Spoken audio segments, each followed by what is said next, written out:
Caitlin Clark's injury isn't just a setback for her. It reveals everything the league is doing incorrectly, and Stephen A. Smith is calling it out loud and clear. I won't ignore or take my eyes off of what happens with the WNBA over the next 2 weeks while Caitlin Clark is out with a quad strain. How does the WNBA go from record-breaking ratings to a complete ratings apocalypse practically overnight? Last week, 17,000 fans packed the stadium for Caitlin Clark, and this week, entire sections sit empty. The Indiana Fever revealed that star Caitlin Clark will be out for at least 2 weeks due to a left quad strain. After the team's defeat to the New York Liberty on Saturday, Clark complained of some leg pain. She had an MRI and was told she had the strain on Monday. Caitlin Clark was more than just a player. She was the WNBA's lifeline. As a rookie, she brought the league's ratings to levels it could only imagine, packing arenas night after night and turning merchandise into gold. It's not all Caitlin Clark's fault. She bowled at Iowa in college and has bowled since she's been in the NBA. She entered the league last year with no respite between a college game and a professional game. Several networks saw unprecedented viewership highs due to her games, but here's the problem. While Clark was boosting the league's stature, the league was doing surprisingly little to elevate or even protect her in return. Pro game and did her thing, ended up as an all-star, and finished fourth in the league's MVP voting. Night after night, Clark was singled out on the court.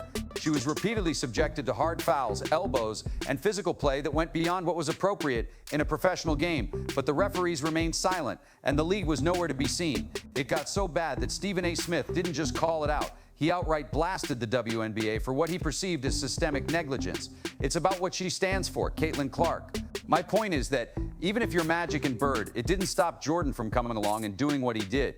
When a league allows its most valuable player to be slammed, hacked, elbowed, and nearly assaulted every night without any repercussions, that's negligence. Smith asked, how do you let the player who is saving the league alone get treated like that? This wasn't just about gameplay, though. There was a deeper undercurrent that... Additionally, Stephen A. mentioned that some veterans and league officials couldn't hide their jealousy of Clark's quick ascent. You had a bunch of players in this league that watched this young white girl come along and take the league by storm, and they resented it, Stephen A. wrote. I'm not going to go to word hate. I'm not going to be out there like RG3 was saying that Angel Reese hates Caitlin Clark or other players hate Caitlin Clark. But I will say this, I don't think it's specific about Caitlin Clark, he said. We know what she brings to the table, but people wanted to hate. Because why did a group of players in this league watch this young white girl come along and take the league by storm? And they were resentful because they saw the marketing prowess that she possessed. It's an ugly word, but when someone suddenly triples attendance numbers and becomes the face of a sport, the attention doesn't always sit well with those who have been working hard for years in relative obscurity. You could sense it in the locker rooms during games. The harsh treatment she received didn't seem random. Rather, it felt targeted. A hard foul here, a sneaky elbow there, and all the while the officials sucked their breaths. The league ought to have intervened with better oversight, making it obvious that purposefully rough play wouldn't be allowed, especially against a player who was bringing in this much money and excitement. Instead, they were silent and disregarded the fact that you were able to book flights because of this girl. The fact that ratings were skyrocketing due to this girl instead made them angry because they said, yo, we were doing things long before Caitlin Clark arrived, and you weren't paying attention at the time, but now the young white girl comes along, and you want to sit up there and give all of this praise and all of this attention that was earned before she ever came along. It's no wonder Stephen A. called the league's actions brand malpractice. What's particularly frustrating is that Clark wasn't just shining as a player. She was doing the league's job for them by making women's basketball cool again. Fans weren't coming for the WNBA. They were coming for Clark. The whole stadium was electrified. I don't care about that last ball. I don't care about her leading the league in assists. And I don't care about the points she's averaging because I already know that the young woman can ball. People who hadn't even considered the league before suddenly couldn't get enough of her rookie season. It wasn't just numbers. It created a movement. And how did the WNBA pay her back? By allowing her to be physically abused on the court, putting her health at risk, and acting as though this was all part of the normal increased physicality that Caitlin Clark has been dealing with for more than a year. Why in the world hasn't Kathy Engelbert intervened and taken action over the weekend? This wasn't merely an error, it was an act of self-destruction. Clark wasn't just having a fantastic season, she was creating history, and now that's on hold due to an injury that many claim could have been prevented if the WNBA had actually stepped up to protect her. This wasn't just bad luck, it was the result of a system that prioritized well because it was obviously not Clark. This is just another player treatment that has put the league in danger. Now we get to turn around and see what the league will do, knowing that she will be out for the next 2 weeks. I'm not saying I know exactly what will happen, but I have an idea. We'll see. The real tragedy here isn't just Clark's injury. Her rise was undoubtedly a lifeline for the WNBA, but the league didn't seem prepared for or willing to hold on to it.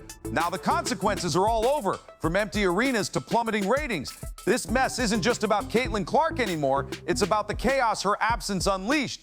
They now have to rely on themselves to attract viewers because the current CBA is expiring and negotiations for higher minimum wage salaries have occurred at a worse time for the players that despise her. When Caitlin Clark joined the WNBA, it saw something unprecedented. Relevance. Her games turned into appointment television, attracting over 1 viewer.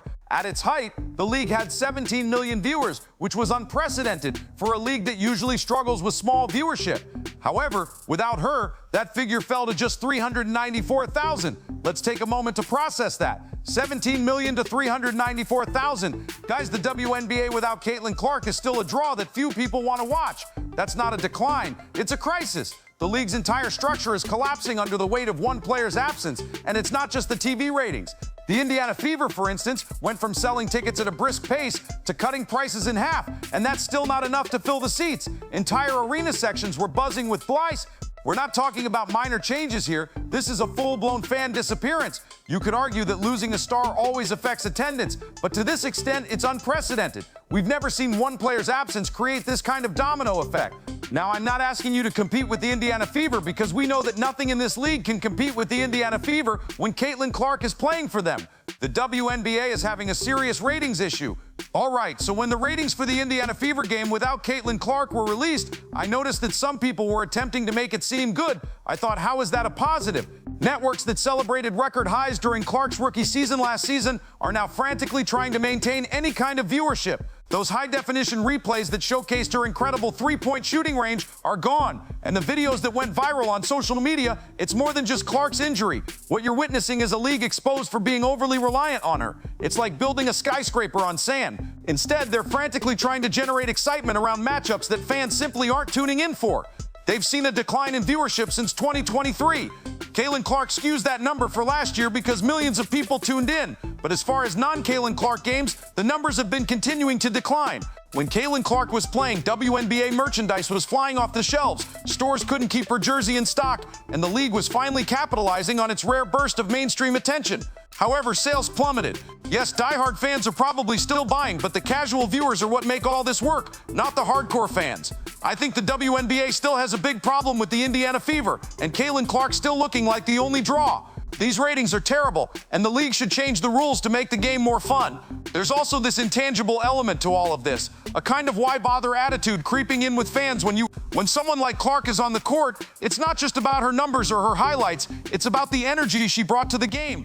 Her matches weren't just games, they were events, and tickets became something you had to get quickly or miss out on.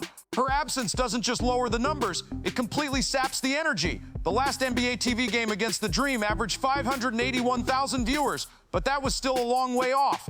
Caitlin Clark's injury not only exposed the league's over-reliance on her, but it also raised questions about how fragile their entire setup is. If this team plays like it did last night, Reese doesn't even begin to cover it. This is the other side of the story. How did the WNBA allow this to happen? Everyone could see how much the league revolved around Clark, but there didn't seem to be a backup plan for moments like this. Because let's say you were still retaining some casual viewers, you will lose them if they think this team is bad. This isn't just a ratings collapse, it's a mirror reflecting the WNBA's leadership and foresight gaps. The numbers are clear, and the league's vulnerability is visible to everyone. The effects of Clark's injury are only getting worse, but that raises the question of how they could have allowed their most valuable asset to be treated like an afterthought. Regretfully, despite the celebration, the WNBA was cut short yesterday afternoon as players learned the hard lesson of be careful what you wish for. Let's talk leadership, because this mess wasn't accidental, it was intentional. Stephen A. Smith didn't hold back this time, calling the WNBA's handling of Caitlin Clark a masterclass in league mismanagement. It's difficult to argue with him when he called out Commissioner Kathy Angelbert for failing to put Clark's safety first. He claimed that Clark wasn't being treated like the generational star she obviously is, and that the league took her rise for granted by acting as though players with her marketability appeared every day. The problem is that it must begin somewhere, and if it does, a rising tide lifts all boats. You jump on that tide, elevate, and use them to elevate your play, or to elevate the attention you garner. It's very simple, but people didn't want to do that. Although he warmed up, he launched into a tirade about the physical play Clark endured throughout the season, comparing it to something you might see in an NFL highlight reel. This is a startling exaggeration that hits home when you realize how little the WNBA did to address the hits Clark was taking. This is last season because this is Caitlin Clark, and 6 different league television partners set viewership records that year, the year her rookie year for its host viewed WNBA game. Protect her, he said bluntly, pointing out how obvious the answer should have been. Clark wasn't just a rookie sensation, she was the main reason that thousands of people watched the WNBA for the first time. But instead of recognizing that they should have set the tone with stricter fouls or better officiating, they allowed her to take elbows and hard fouls game after game. It wasn't just careless, it was reckless. Caitlin Clark seems to be hunted every game, and she deals with physicality that no other player in the league is dealing with. Stephen A. Smith didn't stop at safety. He focused on what he called brand malpractice, accusing the league of failing at its one job to recognize its golden goose and make her shine even brighter. Smith said it best, the WNBA had the golden goose and treated her like a regular bird. Ouch became the first rookie with at least 25 points. It doesn't really matter if the injury was caused by other WNBA players or if this quad strain is 100% basketball related, because now the players are on their own. Caitlin Clark became the 4th rookie to play all 40 minutes in a playoff game.